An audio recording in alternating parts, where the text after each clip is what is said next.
네, 그렇더라면 본격적인 문제풀이를 시작해 보도록 하겠습니다.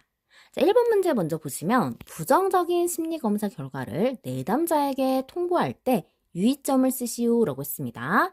자, 이 문제 저희 굿드 프레젠트 모의고사 1탄 17번에 수록을 해두었고, 자, 일단 부정적인 심리검사 결과를 통보한다라고 했어요. 저희가 뭐 유의사항, 고려사항 뭐 이런 것 엄청 많이 나왔다라고 말씀드려서 제가 이런 문제 한 문제는 꼭 나올 것이다 라고 했는데 부정적인 심리검사 결과를 묻는 문제가 나왔습니다. 자, 일단 보시면 내담자가 충격을 받지 않도록 주의해야 한다.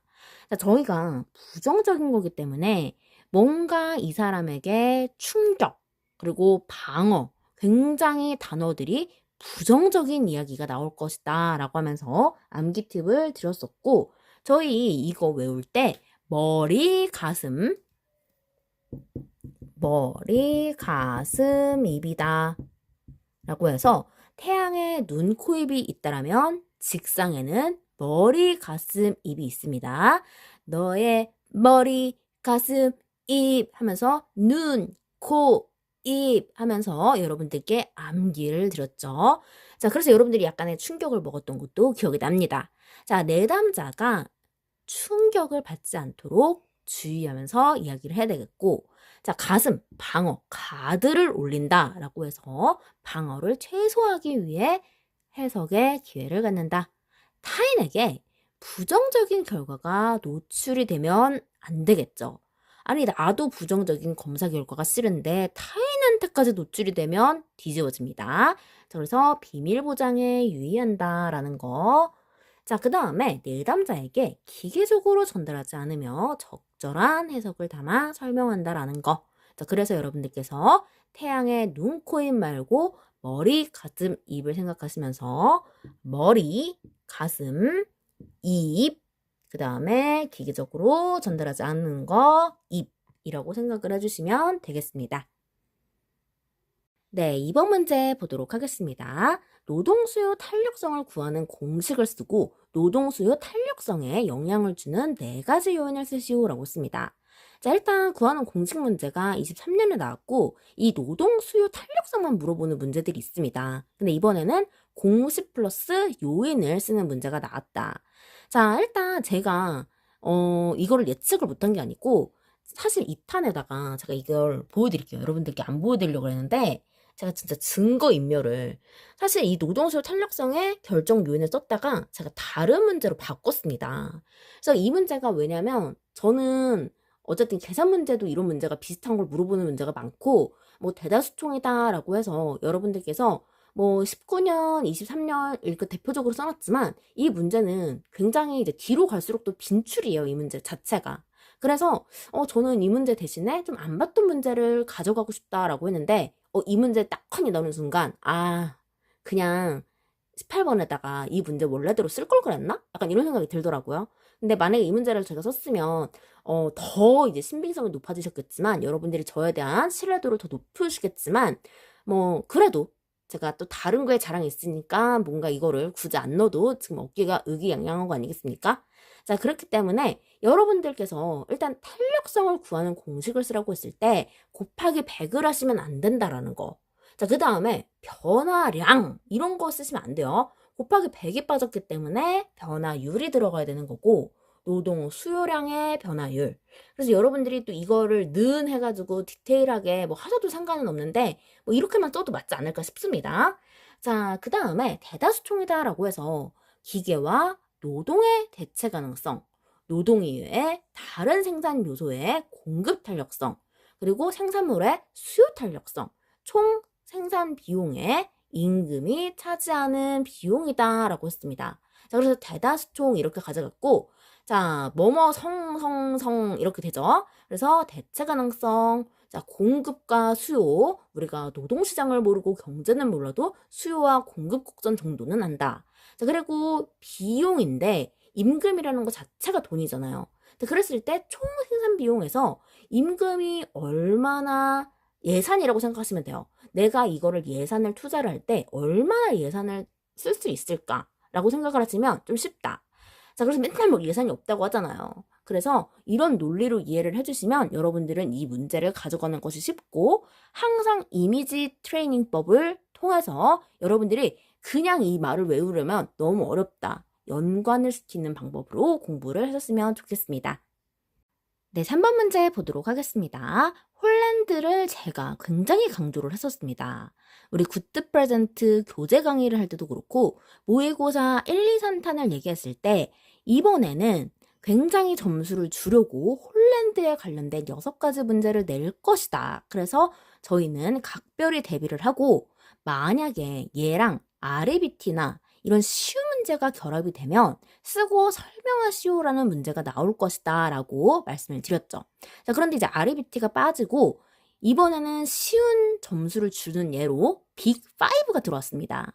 자, 그래서 얘는 쓰고 설명하시오라는 문항이 들어왔고, 자, 제가 너무나도 강조를 했기 때문에 제 강의를 들으신 분들은 여러분들은 맞추셨을 거라 생각을 하고, 제 강의를 듣지 않는 분들도 이 홀란드의 직업흥미검사는 필기 때부터 이 홀란드가 누군지는 몰라도 현탐의 사진관에서 이제는 사진을 찍어도 되겠어요. 증명사진이건 여권사진이건 이제 찍어도 되겠다. 자, 그래서 여러분들께서 쓰고 설명하라는 거 어떤 느낌으로 가져가시면 좋은지를 좀 보도록 하겠습니다. 일단 이 예는 굉장히 모범적인 예예요. 장점도 얘기를 하고요. 이 사람들이 부족한 부분도 이야기를 합니다. 그리고 대표적인 직업군까지 들어주는 가장 우리 심사위원님들께 관용의 오류, 후광 효과의 오류를 정말 아주 그냥 무릎을 꿇고 그냥 그 밑을 기어 들어가다시피 잘 보이려고 하는 답안입니다. 자, 그래서 현실형을 보면 기계와 도구 조작을 좋아하지만 사회적 관계는 부족하다. 사회형이랑 반대가 됩니다. 자, 그리고 탐구형은 연구, 관찰, 분석을 좋아하지만 리더십이 다소 부족하다. 대표적인 직업군으로는 의사, 과학자 등이 있다. 자, 예술형은 예술적이고 창의적이고 독창적이지만 규범적인 기술이 부족하다. 그래서 여러분들께서 이 장점이 거의 비슷하지만 조금씩 다를 거라고 생각이 들고 이 대표적인 직업군도 자기가 어떻게 외우느냐에 따라서 이 직업군이 달라요. 근데 저 같은 경우에는 이 직업군을 이렇게 그냥 세트로 외운 거죠. 기술자, 비행기 조종사, 대한 에어를 생각해 주시면서 그냥 저는 이렇게 생각을 했고 의사, 과학자, 탐구형에는 전 전혀 관심이 없기 때문에 그냥 비커 들고 뭐 이렇게 약간 치료하는 사람 이렇게 생각을 했고 그다음에 예술가는 연예인, 작품이 있어야지 그걸 또 연기를 할 수 있겠죠. 그런 식으로 약간 연관을 지어서 생각을 했던 것 같아요. 그래서 여러분들이 뭐 현실형에 뭐 농부도 있고 뭐 트럭 운전사 이런 것도 있지만 너무 생뚱맞잖아요. 농부랑 트럭 운전사 이런 거는 좀 연관이 잘 안 된다. 그래서 연관이 좀 되는 걸로 여러분들 가져가시는 것을 추천드립니다. 네, 이 문제 6점짜리로 계속해서 사회형 보도록 하겠습니다. 자, 대인관계가 좋으며 다른 사람을 돕는 것을 좋아하지만 기계를 다루는 능력이 부족하다. 그래서 현실형과 대조되게 써주시면 되겠습니다. 자, 예를 들면 상담자와 교육자 등이 있다. 자, 그 다음에 진취형은 조직원을 관리하는 것을 좋아하고 리더십이 뛰어나나 연구 분석적인 부분은 부족하다. 그래서 경영인, CEO나 정치가를 둘 수 있습니다. 자, 그리고 관습형은 체계적이고 자료 정리를 잘하며 꼼꼼하다. 여기는 이제 뭐 장점만 썼는데 여러분들께서 단점을 이제 쓴다라고 하면 이제 조금 고급 표현, 뭔가 심미적인 예를 들면 좀 창의력이 떨어진다고 하면 좀 그러니까 심미적인 활동을 뭐 싫어한다든지 아니면 이런 예술적인 부분을 조금 관심이 없다든지 약간 그런 쪽으로 좀 써주셔야 될 것 같아요. 왜냐면 너무 좀 창의력이나 이거 독창성이 한다라는 것은 뭐 답으로는 직역을 하면 맞을 수는 있는데 좀 약간 우리가 직업 상담사적으로 너무 좀 이게 편향되게 보시는 것 같아서 이런 고급 단어지만 이런 단어를 하나씩 외워가시면 좀 애가 괜찮네 라고 생각하지 않을까라는 생각이 듭니다. 그래서 체계적이고 자료 정리를 잘하며 꼼꼼하다. 아니면은 여러분들께서 장점, 단점 이렇게 뭐 예를 들라고 얘기 안 하니까 그냥 깔끔하게 체계적이고 자료 정리를 잘하며 꼼꼼하다. 라고 생각을 하시면 될 것 같습니다. 자, 그러면 다음 문제로 넘어가도록 하겠습니다. 네, 4번 문제 보도록 하겠습니다. 한국 직업사전에서 문제가 나올 거를 당연히 예상을 했다. 왜냐면 25년 1회차에 전혀 한국 직업사전에 사자도 찾아볼 수가 없었고 한국 직업분류에서 낸다라는 게 결국에는 무슨 일반 원칙을 묻고 앉았고 했기 때문에 한국 직업사전에 대해서 낼 걸 예상을 했지만 일단 가로에 숫자 같은 거 넣는 것은 지금 내긴 좀 조심스러워요. 그렇기 때문에 어쨌든 직업사전에서 낼 게 굉장히 직업사전은 부피가 큽니다. 예를 들어서 뭐 빈칸을 넣으라는 문제도 설명을 해서 빈칸 메꾸는 문제도 보았죠.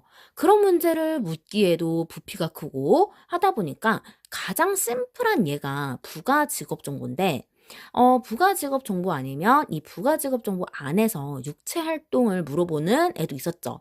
그래서 균형 감각이다, 뭐 시각, 청각, 언어력 이런 문제도 있었는데 일단 이 문제 제가 쇼츠에다가 나올 걸 예상해서 올려두었습니다. 실버의 블랙핑크 화끈한 정숙 언니 편이다 라고 해서 자, 그 언니의 이름은 육정숙이다.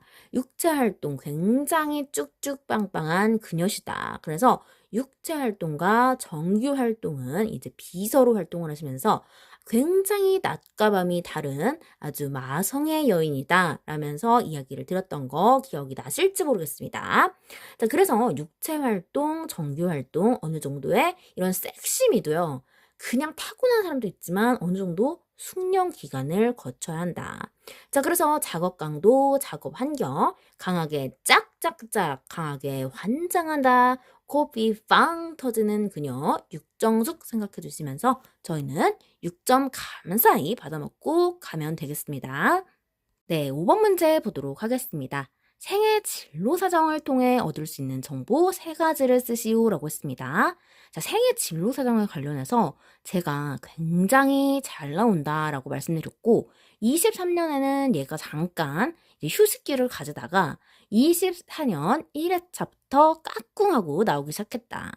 자, 24년 1회차에도 이 문제와 동일하게 얻을 수 있는 정보 3가지를 쓰라는 문제가 나왔고 자, 24년 3회차에서는 구조를 쓰라는 진전 강요를 묻는 문제가 나왔습니다. 자, 그랬을 때 여기서도 얻을 수 있는 정보 24년 1회차를 제가 꼭 보고 가라 말씀을 드렸죠.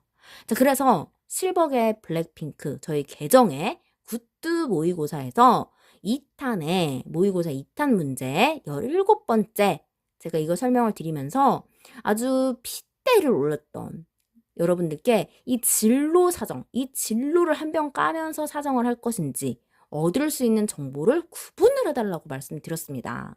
그래서 제가 쉽게 이야기하기를 얻을 수 있는 정보 같은 경우에는 여러분들이 이력서를 쓴다라고 생각을 하시면 돼요. 정보잖아요, 정보. 정보니까 이력서를 쓴다라고 생각을 하고 그냥 진로 사정은 고깃집에서 고기 먹으면서 진로만 까시면서 이야기하세요. 자, 이게 무슨 말이냐면 자, 교육 훈련 경험의 객관적 정보. 그래서 내가 어딘가에서 교육을 받았다, 훈련을 받았다 이런 내용 이렇게 쓰잖아요. 자, 그래서 이런 객관적인 정보가 들어가고 의존적인지 독립적인지 자기인식, 그럼 뭐 자기 가치관이라든지 성향에 대해서 나타내는 정보다. 그래서 뭐 내가 어렸을 때 어떻게 했고 자기소개하는 글 안에 보면은 뭐 역경을, 고난을 이겨낸 뭐 그런 에피소드를 쓰라는 등 뭐 그런 게 있잖아요. 그래서 자기가 얼마나 이런 자신의 장점과 단점이 있는지를 이렇게 좀 확인하는 그런 정보가 되겠죠. 그리고 자신의 기술과 능력, 이런 어떤 일을 했었는지, 그 다음에 이제 뭐 어떤 부서에서 내 역량을 어떻게 펼쳤는지, 이런 거 다 이렇게 들어가는 거잖아요. 그래서 제가 얻을 수 있는 정보니까 이렇게 써달라고 말씀드렸고, 생애 진로 사정은 재밌게도 생애 진로 사정이 나오면은 얘는 쓰고 설명해요. 쓰고 설명. 근데 얻을 수 있는 정보를 물어보면 얘는 그냥 쓰시오예요. 자, 근데 쓰시오 치고는 조금 답안이 길긴 하지만 그래서 진로 사정은 일의 경험, 그 다음에 교육과 훈련의 과정, 여가지간 해서 쓰는 것은 부담스럽지 않습니다. 뭐 일을 하면서 좋았던 것, 싫었던 것을 뭐 이렇게 사정한다. 뭐 이런 식으로 쓰시면 됩니다. 자, 그렇기 때문에 여러분들이 지금 여기서의 포인트는 뭐냐면 정보와 진로 사정을 잘 구분해낼 수 있는가. 그래서 저희가 이미 굿 프레젠트 모의고사에서 보았기 때문에 저와 같이 수업을 하신 분들께서는 제가 또 안 썼네요. 이거를 무려 6점을 받아갔습니다. 세 가지를 묻고 6점을 받아가요, 여러분. 그렇기 때문에 이런 문제는 꼭 맞추셔야 돼요. 아시겠죠? 네, 6번 문제 보도록 하겠습니다. 한국 직업분류 11차에서 직업으로 보지 않는 활동 6가지를 쓰시오 라고 했습니다. 자, 이 문제가 가장 최근에 나온 문제가 24년 2회차예요. 그리고 얘도 굉장한 빈출을 자랑합니다. 자, 그렇기 때문에 저는 솔직히 말해서 얘는 뭐 굳이 나오지 않을 거라고 생각을 했었거든요. 근데 얘는 진짜 감사하게도 점수를 주는 거예요.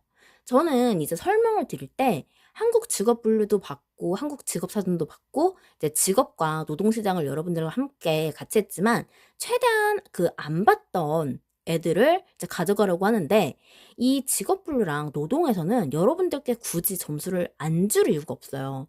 그렇기 때문에 저는 이제 최대한 좀 오래되면서 이런 단답형일 거라는 건 예상은 했지만 이런 식으로 좀 오래된 애들을 좀 보고 가려고 했는데 직업으로 보지 않는 활동을 물어봤다라는 것은 너무 감사하게도 점수를 주는 문제였다. 그렇기 때문에 저희가 24년에 대해서 25년 1회차가 24년 그 전반부와 23년 1회차를 내질 않았어요. 왜냐면 23년 1회차에서는 24년에서 다량으로 이제 기출이 되었기 때문에 여러분들께서 이런 동향을 훑을 때 25년 1회차에서 왜 24년이 이렇게 아무리 이렇게 중복이 된다라고 하면 한두 문제는 좀 걸리기 마련이거든요.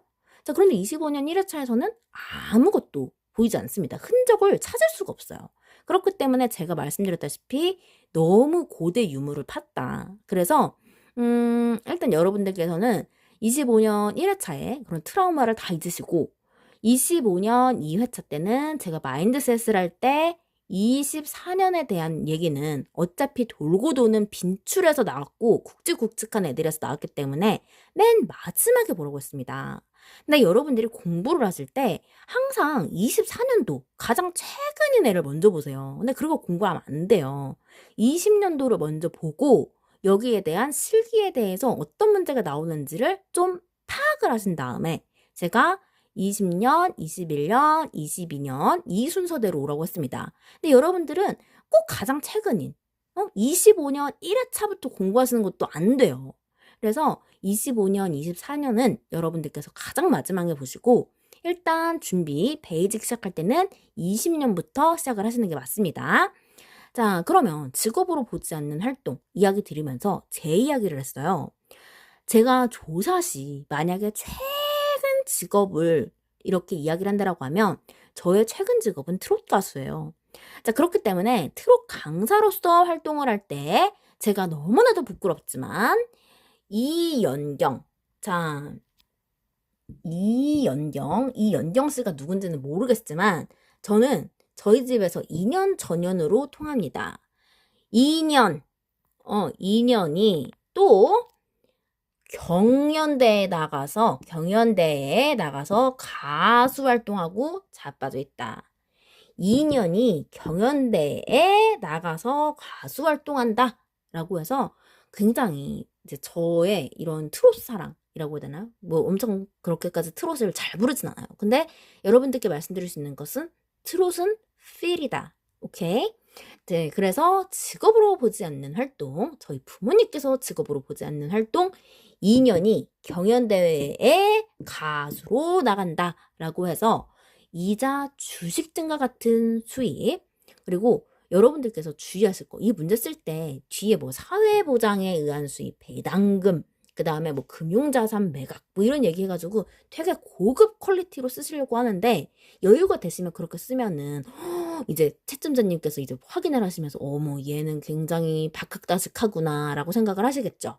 자, 그렇지만 모르면 그냥 이자 주식과 같은 수입, 연금법에 의한 수입, 경마, 경륜, 복권에 의한 수입, 이것도 모르면 그냥 경마에 의한 수입, 예금이나 적금에 그런 이런 금융에서 그쵸? 인출하는 거, 그다음에 가사 활동, 그다음에 여러분들 이거 제일 많이 헷갈려 하시는데 여러분들이 이제 깜빵에 들어가 보시질 않으니까 이 수용자가 뭐 어쨌다는 거지? 이제 생각하시는데, 뭐 수용자가 이제 강제 노동을 한다거나 아니면 사회 수용시설, 깜빵이죠. 에서 경제 활동을 하는 것을 이야기한다. 아니면은 깜빵 말고도 이렇게 복역하고 나서 이 사람들이 이제 경제 활동을 하기 위해서 그런 수용시설 있죠. 이분들을 위한 수용시설. 그래서 이제 그런 것들이 있기 때문에 조금 이제 수용자 이런 부분이 좀 어려워하시는데, 일단은 여러분들이 수용자가 너무 어려우시면은 그냥 이제 어쨌든 깜빵에서는 활동을 못 하잖아요. 그러니까 그냥 공간이라고 생각하세요. 집에서 일하는 주부님, 그 다음에 깜빵에서 일하는 복역자들의 그런 노동은 당연히 직업으로 치지 않겠죠. 자, 그렇기 때문에 이렇게 정리를 하고 다음 문제 넘어가도록 하겠습니다. 네, 7번 문제 보도록 하겠습니다. 제가 이번 시험 문제에서 너무 놀랬던 거. 민간 직업 정보의 특징이 제가 강의를 하면서 탐구를 한 부분에 대해서 여러분들께 소개를 드리면서 이런 문제도 나올 수 있다라고 했는데 진짜 나와서 깜짝 놀랐어요. 자, 그래서 저 진짜 이 정도면 돗자리 깔아야 되잖아요, 여러분. 자, 그래서 실버계 블랙핑크 굿드 프레젠트 모의고사 2탄의 11번에 나온 문제로 공공 직업 정보를 설명드리면서 이야기했던 부분입니다. 자, 그래서 일단 공공 직업 정보 여러분들께서 대조되는 부분 되게 많이 보셨잖아요. 투사적 검사와 객관적 검사 이런 거 장단점 묻듯이 거꾸로 써주시면 되는 거예요. 자, 직업의 구분이 어떻게 써요? 객관적이지가 않죠. 자, 그리고 직업 정보의 범위가 포괄적이지 않고 특정 분야에 국한되어 있다. 이거 여러분들이 민간 직업 정보라고 하지만 여러분 요즘 민간 자격증 있잖아요. 제가 또 사회복지의 한 영역으로서 아까 그 트롯 강사 말씀드렸죠. 트롯 강사니 뭐니 하면서 요즘에는 이제 또 시니어 쪽으로 굉장히 붐이 일 거라서 제가 시니어 강사에 관련된 없는 자격증이 없어요. 진짜. 이게 다 민간 자격증이거든요. 솔직히 말하면 돈 주면 딸 수 있는 거. 자, 그랬을 때 이 직업의 범위가 이게 다 나올지 의문이에요. 직업 정보 이렇게 서치했을 때. 자, 그렇기 때문에 포괄적이지 않고 이 부분이 영역이 그 민간 협회에서나 좀 알아주고 뭐 이런 센터나 그런 거에서 알아주지 사회에서 알아주지는 않는다는 거죠. 자, 그리고 정보 제공이 지속적이지 않을 수도 있다. 그냥 뭐 잠깐 반짝했을 때 이렇게 정보 제공을 했다가 한참 이슈였을 때 약간 민간이라는 것이 특성이 그렇죠. 자, 그 다음에 이제 비용이 대체로 유료이다.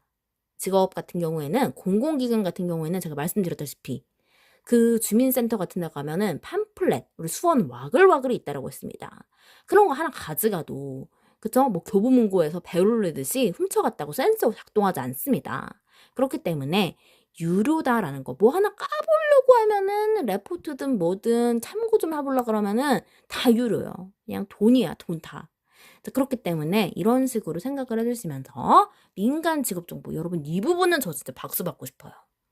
그래서 실버계의 블랙핑크 이게 바로 유명하지 않은 채널이기 때문에 여러분들과 제가 소통하면서 점수는 저희 자격증만 따면 돼요. 이거 조회수 올라가지고 큐넷에서 볼까봐 걱정됩니다, 저는. 그래서 다음 문제로 바로 넘어가도록 하겠습니다. 네, 8번 문제 보도록 하겠습니다. 최저임금제의 기대효과 5가지. 제가 최저임금제와 그 기성 여성들의 경제활동 참가 엄청 밀었던 거 기억이 나시죠? 자, 굿드 프레젠트를 함께 하신 우리 학우님들이라면 너무나도 잘 기억하실 것이고, 자, 실버계 블랙핑크 저희 굿드 프레젠트 모의고사 2탄에서 4번 문제로 출제가 되었습니다. 그래서 여러분들은 정말 저와 굿드 프레젠트를 반짝 15일만 간단하게 하셨어도 이번에 60점은 정말 무난하게 받지 않았을까라는 생각이 듭니다. 자, 그랬을 때 최저임금제가 저희가 이런 말도 했었어요. 26년에 저희가 최저임금제가 오른다라고 했죠. 그게 7월 11일에 뭐 발표가 됐다 뭐다 하면서 제가 이거 쇼츠까지 올렸습니다. 자, 그랬을 때 저는 경기도에 살지만 경상도의 소상공인까지 이렇게 걱정해 주시는 오지랖을 제가 펼쳤죠. 자, 그래서 경상도 소상공인이다라고 해서 경기 활성화에 기여를 할 것이고 산업 구조의 고도화 촉진, 그 다음에 노동자 질적 개선, 노사분규 방지, 이거는 하나씩만 쓰셔도 됩니다. 자, 노기 때문에 제가 노로, 노자로 시작하는 단어 다 쓰고 있는 겁니다. 소득 분배 개선, 그리고 공정한 경쟁을 확보한다. 그리고 이거는 여러분들이 만약에 경상도 소상공인이 생각이 나지 않았으면 그냥 복지국가를 실현하기 위해서 2차 노동시장에 약간 이런 취약계층이라고 해야 될까요? 뭐 여성이랄지 외국인이랄지 그런 도움이 필요하신 분들 있죠? 자, 그래서 근로자를 보호한다. 청소년이랄지 이런 계층들을 보호하기 위해서다. 자, 그래서 최저임금제 하면은 우리 모든 국민이 다 잘 먹고 잘 살아야 되겠지만 경상도 소상공인 생각해 두시면 되겠습니다. 네, 9번 문제 보도록 하겠습니다. 진로 의사결정에 유형을 쓰라는 문제가 저희는 갤라트가 이미 준비되어 있었고 갤라트에 관한 문제를 제가 모의고사를 설명을 드리면서 진로 의사결정이 너무나도 중요한데 왜 안 나오고 있는지 모르겠다라고 얘기했습니다. 그래서 저희가 만약에 이 기출에서 나온다라면 갤라트의 진로 의사결정이 나올 때가 되었다라고 했는데 이 갤라트가 너무 질렸는지 이제 새로운 하렌이라는 학자를 데리고 왔습니다. 자, 그랬을 때 이것을 여러분들께서 필기에서는 많이 보셨을 거라고 생각이 듭니다. 자, 그래서 여러분들께서 이 앞머리는 아셨을 수도 있겠다라는 생각이 들어요. 그래서 이 합의직 이라는 것을 여러분들이 아시면 좀 더 쉽게 쓸 수 있지 않았을까라는 생각이 드는데 일단은 이 문제는 실기에서는 처음 나오는 문제로 저는 뭐 당연히 모르는 문제가 두세 문제 있을 수 있다라고 말씀을 드렸고 이 문제 쓸 수 있으면 너무나도 좋지만 일단 여러분들이 개념을 알고 가시는 방향으로 이제 갤라트의 시대는 갔나 보구나. 아, 하렌이 등장을 했는 걸 보니 진로 의사결정에서 문제를 낼 거긴 한데 갤라트와 하렌, 이제 윌리엄슨과 보딘처럼 비슷한 문제를 놓고 이 두 가지 학자가 변별해서 나오겠구나라는 것을 그냥 얻어가시면 되는 겁니다. 이 문제 6점이긴 하지만 뭐 알면 좋고 몰라도 그만인 문제다라고 생각을 해두시고 한번 보고 가도록 하겠습니다. 자, 하렌은 하브직이다라고 해서 합리적 그리고 의존적 직관적 유형이다. 자, 그러면 어떻게 의사결정을 하는지를 볼게요. 합리적은 정말 말 그대로 저희가 뭐 소비를 해도 합리적인 소비일 때 기분이 좋습니다. 자신의 욕구와 환경을 고려하여 다양한 대안을 검토 후 결정하는 유형이다. 우리가 소비를 할 때 내가 갖고 싶어요. 근데 다 살 수 있나요? 내가 일단 지갑에 얼마가 있는지, 그리고 내가 정말 꼭 필요한 물건인지 어디다가 둘 수 있는 환경을 고려해서 여러 가지 대안을 검토 후에 결정하는 유형이다. 자, 의존적인 유형은 뭐냐면 타인이나 환경의 기대와 요구에 따라 결정을 한다. 갑자기 보딘의 의자 정보, 거기서도 의존성이 나타났죠? 그래서 진로를 결정을 할 때 나 말고 중요한 타인에게 의존을 하는 거, 의존성 생각해 주시면 되겠고, 직관적인 건 뭐냐면 정말 그냥 감각을 믿는 형태. 자신의 의식세계 밑에 있는 직관으로 그냥 내 필대로 사는 사람이에요. Feel so good 하시는 분입니다.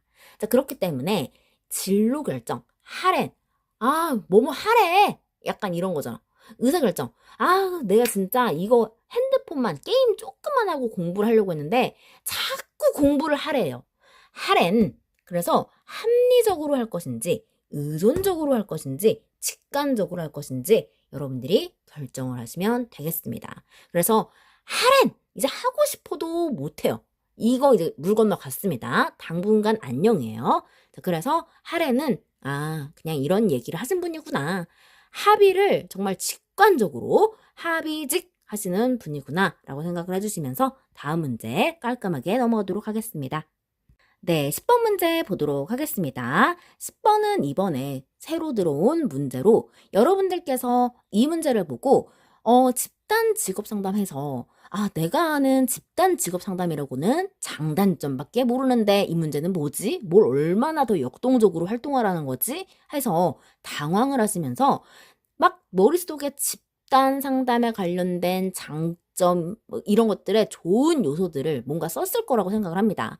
일단은 여러분들의 그 접근을 먼저 칭찬을 드리고 그 답이 맞든 안 맞든 뭐 부분 점수를 주려면 주고 어차피 모르는 거니까 그래도 빈칸보다는 낫다라고 생각을 합니다. 자, 그랬을 때 제가 실버의 블랙핑크 이제 놀랍지도 않다. 굿드 프레젠트 모의고사 1탄에서 톨보트 집단 직업 상담을 13번으로 가져오면서 이런 얘기를 드렸습니다. 집단에서 굉장히 낼 문제들이 많은데 자꾸 요즘 문제들이 집단에 대한 상담의 그 장점을 자꾸만 가지수만 달리해서 내서 아우 정말 얘네들은 지겹지도 않나라는 생각을 하는데 이번에 제가 톨보트를 혹시 기출해서 가져온다라면 톨보트를 낼 수도 있겠다라는 생각이 들어서 가져왔습니다. 그래서 여러분들이 그냥 이 문제를 모르고 활동적 요소를 뭐 이론서에서 보셨든 아니면 처음 보셨든 그래서 제가 이론서를 그렇게 찬양하지 않는 이유가 여러분들께서 이론서를 정말 달달달달달달달 외우지 않는 한 이렇게 내면 모른다니까요, 여러분. 그렇기 때문에 그냥 처음 보는 느낌으로 그냥 낯가린다고 생각을 하세요. 자, 그랬을 때 저희가 아는 집단이라고 해봤자 문제에서 너무나도 고맙게 그동안 집단 상담의 장점을 물어봐 줬었고 자, 이번에 나올 법한 문제 톨버트의 집단 직업 상담입니다. 자, 그래서 제가 자상하게 개 죽여주는 남자 톨버트다라고 했습니다. 자, 그래서 자기를 탐색하고 상호작용하는 거, 그 다음에 개인의 그 정보를 이제 획득하면서 목표와 연결하는 거, 그 다음에 직업적, 교육적 해서 쭉쭉쭉쭉 나왔어요. 그래서 의는 의사결정이다 하고 끝냈죠. 자, 그랬을 때 여러분들이 이거를 짬뽕 믹스만 하셔도 여러분들께서 몇 가지는 부분 점수로 가져가신다. 자, 보시면은 자상계지기 할 때 이게 답이라는 얘기는 아닙니다. 이론서마다 다를 수도 있고 저도 뭐 제가 이걸 답이라고 하진 않아요. 자, 그랬을 때 상호작용, 자상계지기에서 벌써 상호작용이 하나 있고 의사결정이 있습니다. 그럼 벌써 2점, 2점 먹고 가는 거예요. 6개를 쓰라고 했기 때문에 여기서 부분 점수 그래서 여러분들이 이론을 공부하실 때 이론을 좀 응용시키는 연습도 좀 필요할 것 같습니다. 자, 그래서 일단 답을 보면 사실 이게 답이 뭐 이게 맞는지는 모르겠지만 여러분들께서 뭐라도 끄적이셨더라면 그 심사하시는 분의 관용의 오류를 이제 믿고 갈 수밖에 없다. 자, 그랬을 때 집단 목표의 명확화. 일단 집단적으로 공동체적으로 무언가를 이뤄내기 위해서는 그렇기 때문에 집단 상담이겠죠. 그 다음에 신뢰, 뭔가 믿는 분위기, 활발한 상호작용, 동기 강화와 참여 촉진, 역할 분담 및 책임감, 그리고 적절한 문제 해결과 의사결정, 존중과 포용, 그리고 피드백과 자아 성찰이라고 해서 온갖 좋은 말, 공동체적인 거, 뭐 단합 이런 거 이런 요소들을 써주시면 웬만하면 답에 맞게 해주시지 않을까라는 생각이 듭니다. 자, 그러면 여러분들과 11번 문제 넘어가도록 하겠습니다. 네, 11번 문제 보도록 하겠습니다. 측정의 신뢰도를 높이기 위해서는 측정 오차를 최소로 줄여야 한다. 측정 오차를 줄이기 위한 구체적인 방법 6가지를 쓰시오라고 했습니다. 자, 일단 이 문제에서 여러분들께서 실버의 블랙핑크를 보셨다라면 너무나도 기가 막히게 6점을 먹고 가겠죠. 자, 거기다가 제가 아주 빼어난 암기 팁까지 드렸습니다. 이 문제 여러분들이 뭘 물어보는지 모르고 무작정 측정 오차가 줄이기 위해서 구체적인 방법 저희가 지금 물어보는 방법이 한두 개도 아닌데 측정 오차까지 줄여야 돼요. 자, 그랬을 때 얘를 그냥 외우면 답이 생각이 안 난다니까요. 여러분들이 실기 시험지를 보면 생각이 안 나요, 선생님 하시는 이유도 그냥 무턱대고 외우려고 하시기 때문에 기억이 안 나죠, 당연히. 자, 그렇기 때문에 제가 암기 팁을 드립니다. 자, 보시면 측정의 신뢰성을 높이기 위한다는 얘기부터 나는 너희에게 신뢰도에 대해서 물어볼 거야. 자, 그래서요, 저희 책이 키워드로 이렇게 신뢰도에 대한 문제, 이런 규준에 대한 문제 여러 가지를 실험해 보았잖아요. 자, 그리고 제가 말씀드렸죠. 1회차에는 타당도를 물어봤기 때문에 2회차에는 신뢰도에 대해서 안 물어볼 수가 없다니까요. 자, 그래서 저희가 그런 제가 사회형임에도 불구하고 이 탐구형이 돼가지고 분석에 분석을 더해서 제가 모의고사 2탄 8번 문제에 넣어두었습니다. 자, 그랬을 때 여러분들 보세요. 자, 이때 제가 또 했던 말이 갑자기 생각나네. 19년 2회, 그 다음에 22년, 이거 3년 축이죠. 자, 그 다음에 3년 주기로 25년에 2회차 아니면 3회차에 나올 거다라고 이렇게 또 가늠도 했었습니다. 하다못해 로또 번호는 못 찍어도 이런 거는 잘 찍어요. 자, 그랬을 때 저희가 신뢰도를 물어볼게 라고 했습니다. 자, 그랬을 때 저희가 볼게요. 여기서 참 좋아하는 말은 표준화. 우리 신뢰도에서 표준화와 검증된 과학적인 도구 쓴다고 겁나 좋아하잖아요. 자, 표준화시키고 균일화시키고 자, 그 다음에 신뢰도를 물어보기 때문에 신뢰도에 나쁜 영향을 주는 문제를 제거한대요. 자, 그럼 보세요. 측정이라고 했습니다. 자, 그래서 제가 암기 팁 여러분 그냥 웃고 가세요. 측측측측측측측측 폭폭폭폭 칙칙폭폭이라고 생각했습니다. 자, 그래서 저희가 신뢰도에 영향을 미치는 요인 하면서 뭐 그때 검사 재검사 하면서 이제 했던 거 기성역 건물 생각나시죠? 자, 그랬을 때 저희가 측정의 신뢰도 측측폭폭 기차를 타고 가는데 갑자기 제가 또 트롯 강사로서 이게 또 송대가님의 차표 한 장을 안부를 할 수 없습니다. 자, 우리가 측정을 할 때 기차를 타고 가면 검사 도구가 표가 되겠죠. 표준화. 차표 한 장 손에 들고 떠나야 하네 하면서 표준화를 합니다. 자, 검사 도구 표준화 생각하면 끝나는 겁니다. 자, 일단 이게 무슨 말이냐. 측정의 표준화. 이 말이 세트예요. 자, 여러분들이 표준화 알면 끝나고요. 자, 신뢰도 알면 끝나는 문제예요. 자, 보시면 검사 도구로 우리가 실기를 볼 때, 자, 종이가요. 이거보다 더 조그마한 종이가 있어요. 이거보다 조금 작아요. 근데 이게 여러분들 그 모의고사 보실 때 그런 것처럼 이렇게 신문형이 아니고 이렇게 넘겼던 거 기억나시죠? 이렇게 넘겨가지고 앞에는 뭐 이렇게 유의장 같은 거 써있고 그 다음에 그 뒤에 같은데 여기서부터 문제가 시작이 돼요. 불편하게 여기서부터. 그래서 표준화된 검사 도구를 사용하고 검은색 펜으로만 사용한다는 거. 누구나 다 똑같죠? 그 다음에 검사와 채점 과정을 표준화시킨다. 뭐 이제 이름도 쓰고 글씨도 쓰고 뭐 지워지지 않는 펜으로 쓰라는 둥 하면서 다 똑같이 표준화를 시키고 저희 이거 시험지 냈으니까 이제 그 출제위원들 이제 심사위원들이 이거 계속 보실 거예요. 자, 그랬을 때 여러분들이 뭐 이름이 이쁘고 글씨가 이쁘고 한다라고 해서 후광 효과, 관용의 오류 뭐 이런 거 배웠죠?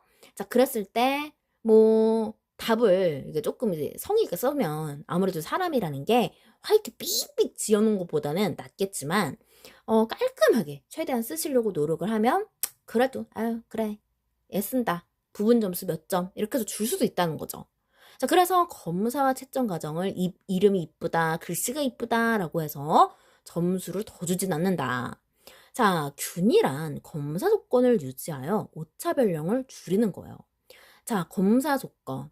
우리가 한 줄로 된 책상에 앉아가지고 시험지를 받고 1시 반부터 시작을 해가지고 2시 반까지 1시간 동안 시험을 보고 1시간 뒤에 퇴실하자고 했죠. 그래서 검사 조건을 균일하게 유지를 하는 거죠. 그리고 신뢰도에 나쁜 영향을 주는 거. 이거 제가 설명드릴 때 우리 25년 1회차 준비하면서 겁나게 화가 났었습니다. 아니 코틀인지 코털인지 원형 탈모 올 뻔했다. 원형 검사에 과거 현재 미래를 왜 묻고 자빠져 있는 거야? 그러면서 이거 뺄 거니 말 거니 하면서 우리가 굉장히 이 신뢰도에 대해서 열딱스가 났었다.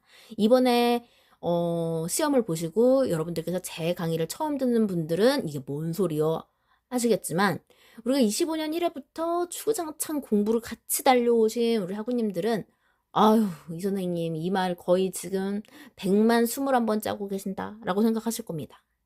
자, 그 다음에 문항수를 늘린다. 문항 반응수를 늘린다. 이거는 저희가 그냥 CBT 시험이라고 생각하시면 돼요. 필기 때 저는 100문제라는 그런 어마어마한 숫자를 처음 만나봐요. 자, 그래서 문항 반응수 이런 Z 점수를 누구는 만났다는 둥, 신추를 만났다는 둥, 반응이 다채롭잖아요. 자, 그렇기 때문에 여러분들이 신뢰성을 높이기 위한 거, 측표 한 잔 손에 들고 떠나야 하네 하면서 표준화되는 거, 균일화되는 거 같은 말이죠. 그리고 신뢰도에 대한 이야기 가져가시면 이 문제 쉽게 머리에 넣을 수 있습니다. 자, 다음 문제 가도록 하겠습니다. 네, 12번 문제 보도록 하겠습니다.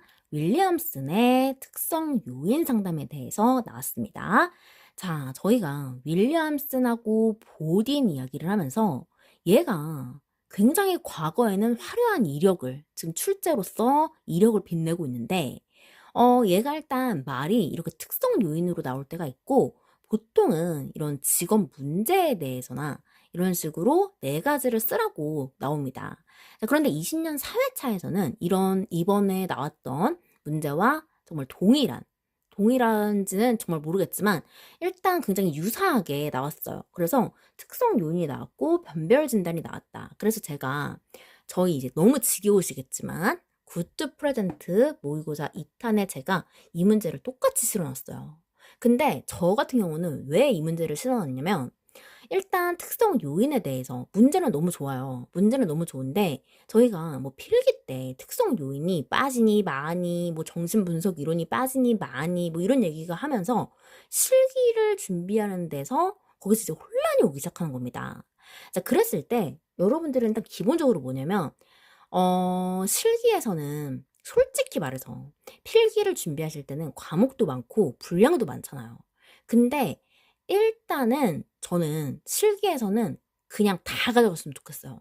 제가 저희 교재에 그 출제 기준이 있죠. 저희 교재 살짝 보도록 할게요. 자, 저희 교재를 보시면, 자, 저도 저희 교재를 한번 보도록 하겠습니다. 자, 제 교재가 갑자기 그 중간에 뜯어져가지고 누가 보면은 겁나 공부 열심히 한 사람처럼 돼 있는데, 자, 일단 출제 기준. 여기 큐넷에서 이거 뭐 따로 이제 제가 정리한 게 아니라 큐넷에 들어가시면 있어요. 여러분 이거 보시면 좋아요. 자, 여기 보시면 여러분들이 대충 어떻게 공부를 해야 될지 나오는데 사실 무슨 말인지 잘 모르겠거든요. 자, 근데 일단 특성 요인이다 뭐다 이게 구체적으로 적어 있진 않아요. 그렇기 때문에 뭐 여러분들이 솔직히 출제위원도 이 출제 기준을 만들어 놓고 이거에 따라서 문제를 내는지 어쩌는지는 모르겠지만 공부하는 사람 입장에서도 당연히 어려울 수밖에 없습니다. 근데 우리가 이렇게 모를 때는 이런 게 힌트가 되는 거예요. 아, 얘 나온다는 얘기구나. 빠지는 게 아니구나. 이게 제가 지금 실기 것만 뽑아놓은 거거든요. 자, 그러면은 여러분들이 여기서 이제 힌트를 얻으셔야 되는 게, 자, 조금 공부를 한다라고 하면, 저는 이렇게 쓰기 시작해요. 자, 일단 직업 상담에 대해서 쓰라고 하죠.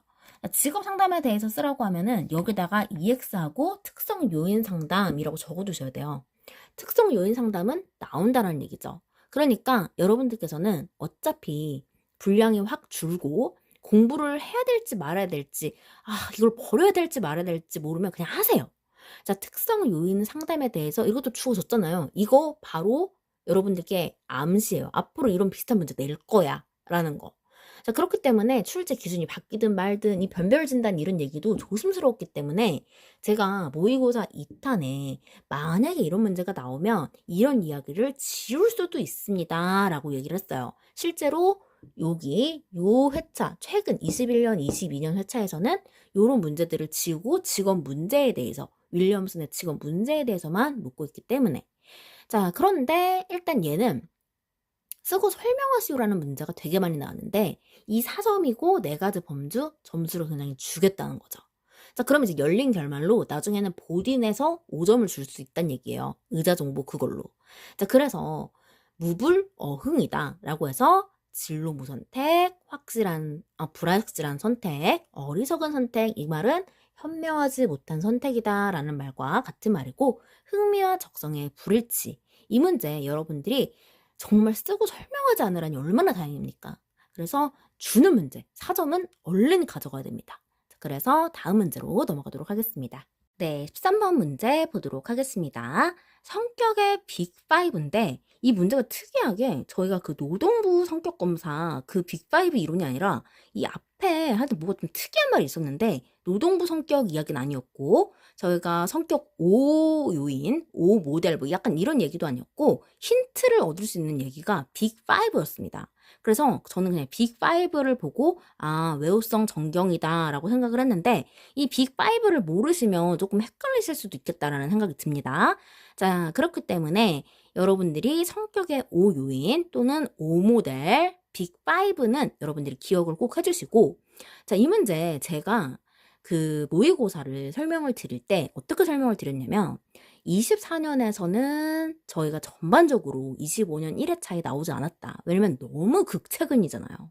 그리고 23년 1회차도 24년의 기출문제에 많이 나왔기 때문에 걔도 안 나왔어요. 신기하게도. 자, 그렇기 때문에 지금 빅5를 냈다라는 것은 굉장히 점수를 주는 문제고 자, 24년 1회 굉장히 극최근에 나왔기 때문에 얘가 나와서 좀 놀랬다. 자, 그래서 사실 홀랜드의 문제를 주고 기껏 점수를 좀 줘봤자 이제 REBT 이론이라고 생각을 했는데 성격의 5요인을 줘서 저희 입장에선 좀 감사했어요. 이 제 강의를 듣는 우리 해군님들 입장에서도 감사했을 거라고 생각을 합니다. 자, 왜냐면 얘가 좀 깔끔한 게 그냥 쓰시오기 때문에 만약에 쓰고 설명하라는 문제는 한 번도 없었어요. 그렇기 때문에 쓰고 설명하라고 하면 진짜 너무 이제 좀 진 빠지잖아요, 솔직히. 근데 이제 뒷부분에 조금 이제 쓰고 설명하라는 얘기가 나와서 진이 다 빠졌지만 그래도 이런 거는 좀 간단하니까. 그래서 좀 괜찮았다라고 생각이 들거든요. 자, 그리고 이제 저희 교재를 보시면 제가 교재를 일부러 이렇게 하려고 한 게 아니라 저는 이제 제 교재 키워드로 정리한 거를 이제 그 당일에 입고 갔습니다. 그래서 이제 버스 안에서 계속 봤어요. 그래서 이제 제가 보면은 이 성격의 모델 빅5라고 적어놨습니다. 그래서 여러분들께서 이렇게 키워드로 정리를 하셔야 돼요. 자, 성격 검사는 5요인 모델, 성격의 5요인의 동그라미, 5요인, 외호성 정경이다. 그래서 제가 정경호가 잘생겼다. 뭐 약간 이런 얘기도 들었는데, 자, 그래서 이렇게 쭉 보시면은 이제 설명까지 나와 있지만 설명은 물어보지 않았다. 라고 해서 일단 요렇게 공부를 하시는 방법 제가 추천을 드리고, 자, 저희 교재에서 제가 또 약간 또 조금 자랑하고 싶은 부분이 뭐냐면, 제가 자랑을 하고 싶은 부분은 제가 여기 보딘이랑 윌리엄슨 방금 그런 문제들 있잖아요. 자, 그랬을 때 보딘의 변별 요인, 정신 역동적 이런 같은 문구들을 여러분들이 같이 정리를 하시는 게 좋아요. 제가 설명을 드렸지만 일단 이런 부분에서 여러분들이 좀 많이 찾아가셔야 돼요. 그래야지 뭘 물어보는지를 압니다. 자, 그렇기 때문에 이런 부분 제가 쭉 정리를 해드리고 자, 그 다음에 이제 윌리암슨 같은 경우에도 몇 회차에 어떤 문제가 나왔다. 그래서 대체적으로 이런 문제를 많이 물어보지만 직업 상담 문제 유형으로 물어보고 20년 4회차에 이렇게 특성 요인 이런 문제가 지금 25년 2회차에 나왔다는 겁니다. 자, 그래서 이런 식으로 좀 정리를 해두시면 여러분들이 어렵지 않게 공부를 하시는데 여러분들이 사실 저는 이론서랑 이런 게 좀 필요가 없다고 생각을 해요. 왜냐면 여러분들이 이걸 문제를 기출문제 위주라는 건 아시잖아요. 그쵸? 자, 근데 여러분들이 뭘 물어보는지가 지금 기출문제에 나와 있는데 이론서를 판다라고 해서 여러분들이 박사가 되실 건 아니거든요. 자, 그렇기 때문에 지금 여러분들이 아셔야 되는 것은 이 문제의 흐름을 파악을 하시는 거다. 그래서 빅5에 대해서 무엇인지 성격의 5요인, 5모델을 물어보는 거구나. 이게 같은 어휘다라는 것을 좀 아실 필요가 있다라고 말씀을 드리면서 다음 문제 넘어가도록 하겠습니다. 네, 14번 문제 보도록 하겠습니다. 이제 특성 요인을 낼 거라는 정점을 찍는 문제가 나왔고 여러분들은 앞으로 특성 요인에 대해서 공부를 범위의 한 부분이라고 생각해 주시면 되겠습니다. 자, 제가 실버핑크 우리 굿드 프레젠트 교재에 이 부분을 수록을 해두었고 제가 특성 요인이 나올지 안 나올지 앞으로의 귀추를 보아야 된다라고 말씀을 드렸죠. 자, 그런데 이렇게 특성 요인이 2번이 나왔기 때문에 얘네들은 이제 범위가 되는 겁니다. 자, 그랬을 때 저희 그 교재에서 실어놨기 때문에 우리 교재를 같이 공부하신 학우님들은 맞췄을 거라고 생각을 합니다. 자, 저희 교재에 이렇게 특성 요인, 직업 상담의 순서대로 쓰고 각각을 설명하시오라는 문제에 이렇게 해서 설명까지 곁들였고, 이 문제는 전 좀 재밌었던 게 뭐냐면 19년 이제 2회차에 나와서 25년 이제 1회차에 19년 문제가 굉장히 많이 나왔잖아요. 그래서 그 중에서 정말 안 나온 문제, 한 번도 손을 대지 않은 문제가 이 문제였어요. 그래서 저는 이제 나올 수도 있겠다라는 예상을 했지만 모의고사에서 실기에는 이 문제가 특성 요인이 범위라는 그런 가능성과 뭔가 확신이 있으면 제가 넣겠지만 이 문제로 한 문제를 날리고 싶지는 않았고 일단 교재에 실어두면서 제가 이야기를 드리면서 분종진 예상추를 가져가세요라는 말씀을 드렸는데 자 일단 여러분들께 설명을 드리면 분종진 예상추 근데 여기서 되게 재밌는 것도 예상추라고 안 나오고 사후지도가 나왔어요. 그러거나 말거나요. 자 그렇기 때문에 분종진, 분종합, 그 다음에 진단, 예측, 그 다음에 여기 상담이랑 뭐가 나왔는데 하나가 뭔지 모르겠어요. 하여튼 여러분들이 뭐 6단계가 있고 이게 5단계 버전이 있고 여러 가지 버전이 있어요.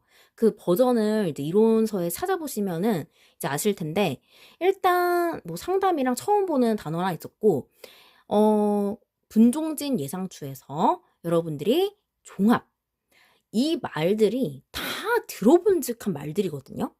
자, 일단 종합은 저희가 종조분 자욕구 할 때 종합을 봤잖아요. 자, 그래서 일단 이 종합이라는 게 분석, 앞단계 분석을 했던 거를 요약 정리하는 단계죠. 그래서 이 핵심만 들어가시면 됩니다. 얘가 뭐 딱 모범 답안이 뭐가 있다 이런 게 아니라 그냥 말을 맛있게 누가 이렇게 양념을 잘했냐입니다. 자, 그리고 진단은 자, 크라이티스 포괄적 상담에 진명문이다라고 해서 진단도 있었고요. 그 다음에 심리검사의 목적이다라고 해서 진짜의 우리 경상도 사모님 나왔었죠. 자, 이거 바로 문제에 대해서 원인을 확인하고 거기에 대한 방안을 찾기 위한 거였죠. 자, 그 다음에 예측은 진단을 통해 발견한 문제점에 대해 대안을 찾고 진짜 이해할 때 그 예측이었습니다. 자, 그래서 성공 가능성을 예측하는 단계이다라고 했습니다. 그래서 여러분들께서 뭐 이렇게 도구를 사용하셨다, 뭐다라고 해서 이게 답이 맞을까요? 하시는데 이거는 사실 채점자님의 역량인 것 같아요. 이거를 정말 그래도 좀 알고 있는 것 같다, 뭔가 너무 모호하지 않다라고 생각이 들면 일단은 이 진단하고 예측 사이에는 뭐가 없기 때문에 도구를 사용하는 것을 맞게 해줄 수도 있어요. 근데 뭐 그건 이제 관점의 차이니까 이게 제가 딱 답이 맞다 아니다라고는 말씀을 못 드리겠고 일단 여러분들께서는 핵심 키워드가 가능성을 예측하는 거, 이 단어들만 들어가시면 돼요. 아무래도 이제 심리 도구나 이제 그런 거를 쓰시는 이제 선생님들은 아무래도 조금 더 이제 뭔가 답안을 좀 채워 보이려고 이제 쓰시는 것 같은데 그것에 대해서는 저도 이제 뭔지 이제 조금 문구에 대해서 어떻게 해석을 할지 그분들의 역량인 것 같다라고 말씀을 드리면서 다음 문제 넘어가도록 하겠습니다. 네, 15번 문제 가도록 하겠습니다. 발달적 지구 상담에서 슈퍼는 진단이라는 용어 대신에 평가라는 말을 사용했대요. 슈퍼의 평가 세 가지를 설명하시오라고 했고, 자, 20년, 21년에 나오고, 자, 발달적 직업 상담가 슈퍼는 굉장히 중요한 이론임에도 불구하고 제가 너무 안 나와서 이제 슈퍼 문제를 낼 거면 이 사람을 내달라라고 했는데 나왔어요. 실버계의 블랙핑크 굿드 프레젠트 모의고사 1탄에서 내용 확인하실 수 있고 8번 문제에 실어두었습니다. 자, 이 문제 6점짜리로 보통 이렇게 세 가지를 쓰고 이렇게 설명하라고 하면은 배수를 주는 것 같아요. 그래서 일단 쓰고 설명하라는 문구는 거의 6점짜리가 많은 것 같다.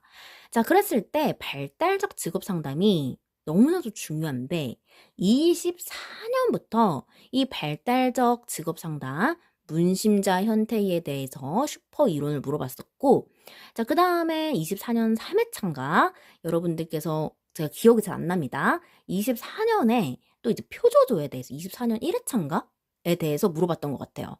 그래서 24년 1회차에 그 슈퍼에 대한 흥미를 물었고 24년 2회차에 아마 문심자 현태일을 물어봤던 것 같고 3회차는 모르겠어요. 기억이 안 나고 25년 1회차에서는 이제 슈퍼의 진로 발달 단계 5단계를 쓰는 문제가 나왔죠. 그래서 슈퍼와 홀랜드 그다음에 크라이티스는 굉장히 열려있는데 뭐가 나올지를 모르겠으나 슈퍼의 발달적 지급 상담은 굉장히 중요한 이론이기 때문에 그리고 너무나도 잘 예측을 할 수밖에 없는 게 너무 오래됐다. 그렇기 때문에 저희가 문계연 하면서 평가 저희가 참 정치인들을 평가하는 걸 좋아한다고 했습니다. 자, 그래서 옛 대통령이신 이제 조금 저희가 암기를 할 수밖에 없다. 죄송하지만 자, 문계연이다라고 해서 문재인 대통령을 생각을 해주시면서 자, 이분이 뭐 업적을 이야기하려는 게 아니라 그냥 저희가 암기를 가져가려고 하는 겁니다. 자, 그래서 문제의 평가, 개인의 평가, 예언의 평가 이런 식으로 가져가시면 된다. 자, 그래서 내담자가 겪고 있는 어려움이 문제가 되겠죠. 자, 그런데 뜬금없이 상담에 대한 기대는 무엇? 자, 제가 이 문제에서 답을 찾아라. 슈퍼라는 사람이 진단이라는 용어 대신에 평가라는 말을 사용했대요. 이 말을 굳이 왜 썼을까요? 자, 진단은 뭔가 어디 가서 아파서 진단을 받는 느낌이에요. 근데 평가는 저희가 그냥 테스트를 보듯이 어디 가도 다 테스트잖아요. 그래서 누구나 할 수 있다라는 그런 말을 사용한 거죠. 대중적으로. 그렇기 때문에 상담, 나 이상한 사람 아니야. 라는 식으로 기대를 평가할 수 있다는 거. 자, 그러면 개인의 평가는 자, 나를 평가하려고 해요. 나를 평가하는데 뭔가 눈을 쳐다보면 알 수가 있나요? 아니면은 이제 병원에 내가 어디가 아파서 갔는데 의사가 나를 너무 뚫어져라 쳐다봐요. 뭐 그의 눈에는 뭐 3D, 뭐 4D 뭐 이런 최첨단 무슨 안경이 탑재되어 있나요? 아니죠. 자, 심리 검사나 사례 연구를 통해서 여기서 이제 수단이 나오죠. 검사 도구가. 자, 그래서 내담자의 그런 개인의 상태나 분석을 평가하는 거. 자, 예언은 여러분들이 예언하고 예측을 정말 많이 헷갈려 하십니다. 자, 그렇기 때문에 예언이라는 것은 그냥 뭐 앞날 미래를 예언한다고 하잖아요. 뭐 정말 뭐 타로든 아니면 뭐 무당이든 이렇게 예언하는 거고 예측은 저희가 그럴 것이다라는 것을 예측하는 거죠. 추측하는 거죠. 자, 그렇기 때문에 내담자가 직업적으로 성공하고 만족할 수 있는지를 예언한다라는 거. 그래서 이 포인트, 자, 성공하고 만족할 수 있다라는 것은 어쨌든 미래적인 거니까 그런 부분에 대해서 성공할지 아니면 만족할지 이런 부분을 예언한다라는 거. 그래서 발달적 직업 상담 이야기 여기까지 하고 저희 다음 문제 넘어가도록 하겠습니다. 네, 16번 문제 보도록 하겠습니다. 검사, 재검사 신뢰도에 영향을 미치는 요인 4가지를 쓰시오라고 했습니다. 자, 23년 1회차. 자, 제가 어떤 회차라고 했죠? 24년과 동일하기 때문에 25년 1회차에서는 나오지도 않았던 회차다. 제가 그래서 굉장히 잘 봐야 되는 회차다라고 강조를 드렸고 이 문제는 굉장히 빈출입니다. 그래서 저희가 굿드 프레젠트 모의고사 1탄에서도 자, 검사, 재검사뿐만이 아니라 신뢰도에 영향을 미치는 요인이 있었고 그 다음에 그 신뢰도의 종류 안에 검사, 재검사 신뢰도가 있었죠. 자, 그렇기 때문에 얘에 영향을 미치는 요인 그리고 단점이랑 잘 비교를 해야 된다라고 했습니다. 그래서 저희 교재를 보신 학우님들은 조금 쉽게 쓰실 수도 있었겠다라는 생각이 드는데 자, 제가 저희 교재에 이렇게 실어두었죠. 검사, 재검사 신뢰도에 영향을 미치는 요인 그리고 신뢰도의 단점 기성력 건물은 표를 검사한다 라고 해서 쭉 써두었습니다. 그래서 여러분들이 단점과 영향을 미치는 요인 그리고 그냥 신뢰도일 때 영향을 미치는 요인이 다르다. 그때는 저희가 형수가 나왔습니다. 그렇기 때문에 개인차, 검사 유형 이런 식으로 신뢰도 추정 방법 이런 식으로 쭉쭉 갔던 거고 자, 우리 굿드 프레젠트 모의고사 1탄에 2번 문제에서 제가 비교를 해두었습니다. 자, 그러면 여러분들이 영향을 미치는 요인이니까 자, 영향을 미치는 요인. 여자친구가 자꾸 사랑을 확인하려고 해서 미치겠어요. 자, 그래서 검사를 하고 자꾸 재검사를 합니다. 여러분 헷갈리시면 이런 스토리텔링법 괜찮아요. 자, 그래서 이제 아주 시간 간격마다 핸드폰을 울려요. 자, 그리고 검사가 시행되는 환경 자리를 옮길 때마다 여자친구가 어디에 있는지 사진 찍어서 보내봐 이럽니다. 자, 그 다음에 응답자의 속성 변화. 기분에 따라서 달라집니다. 자기 오늘 즐겁게 놀다 와. 약간 이랬다가 또 기분이 안 좋으면 아니 그래서 오늘 거기 간다고? 약간 이런 식으로 메소드 연기 펼치는 거예요, 여러분. 자, 그 다음에 응답자가 검사를 치룬 경험. 뭔가 이런 비슷한 전적이 있어요. 오빠, 내가 그거 하지 말라 그랬지. 이거 제 실화 아닙니다, 여러분. 자, 그랬을 때 치룬 경험일 때 영향을 미친다. 굉장히 살벌해져요, 여러분. 그래서 남자친구 얼마나 불쌍합니까? 그래서 여러분들도 좀 많이 봐주셔야 돼요. 아시겠죠? 자, 그래서 다음 문제로 넘어가도록 하겠습니다. 네, 17번 문제 보도록 하겠습니다. 아주 이제는 징그럽죠. 굿드 프레젠트, 그놈의 굿드 프레젠트가 뭐예요? 라고 생각하실 것 같습니다. 자, 굿드 프레젠트 모의고사 1탄 1번 문제에서 제가 모의고사를 참 내길 잘했다라는 생각이 듭니다. 그래서 여러분들께서 이 모의고사만 맞추셔도 가뿐히 60점. 저는 너무 고득점 맞아요. 막 걱정돼요. 자, 그래서 표준화된 심리검사 이 문제 집단 내 기준에서 워낙에 빈출이기도 한데 25년 1회차가 뭐 좀 약간 그냥 이상한 회차였다라고 생각할게요. 그 회차에서 요걸 안 내길래 25년 2회차, 3회차에는 나올 수도 있겠다라고 생각을 해서 냈던 문제였는데 정말 나왔습니다. 자, 100분위 점수, 그리고 표준 점수, 점수, 표준. 일단 2개 세트씩 가져가고 저희가 이럴 때 써먹어야 돼요. 짝진 임의 배치법이 있었죠. 자, 그랬을 때 점수 2개 짝을 짓는다. 자, 그랬을 때 저희가 집단 내 규준이 여러분들 정확하게 뭔지 모르시잖아요. 저도 몰라요. 그랬을 때 집단 내 규준, 그냥 집단에서 뭔가 기준이 있나? 약간 뭐 이렇게 생각을 하시는 거죠. 자, 그랬을 때 집단을 생활을 할 때, 자,